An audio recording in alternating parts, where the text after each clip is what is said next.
నమస్తే అండి అందరికీ పరమేశ్వర భక్తి ఛానల్. ద్వాదశి జ్యోతిర్లింగాల్లో మరొకటైన భీమశంకరం గురించి తెలుసుకుందాం. భీమశంకర లింగం మహారాష్ట్రలోని పూణేకి 110 కిలోమీటర్ల సమీపంలో భవగిరి గ్రామంలో శివుడు భూతనాథుడుగా కొలువుదీరిన ప్రదేశము భీమశంకరం. ఇక్కడ ఈశ్వరుడు డాకిని, సాకిని తదితర క్షుద్ర శక్తులతో పూజలు అందుకుంటూ భయంకరుడుగాను, భక్తుల శుభాలను కలిగించే భీమశంకరుడుగాను ప్రసిద్ధుడు. కుంభాకరుడి కుమారుడైన భీమాసురుణ్ణి సంహరించుటకు ఇక్కడ శివుడు వెలిశాడనే స్థల పురాణం. త్రిపురాసుర సంహారం తర్వాత మహాశివుడు విశ్రాంతి తీసుకునే ప్రదేశం ఇది అని కూడా నమ్మకం. ఇక్కడ అమ్మవారు కమలజాదేవి.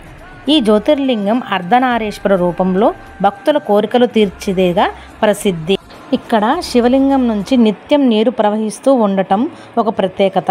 శివుని రౌద్ర రూపం నుంచి వచ్చిన చెమట బిందువులే భీమా నదిగా మారింది అనే స్థల పురాణం.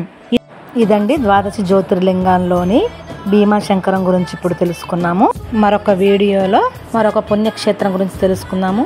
ఈ వీడియో కనుక మీకు నచ్చుంటే please like, subscribe my channel. Thank you.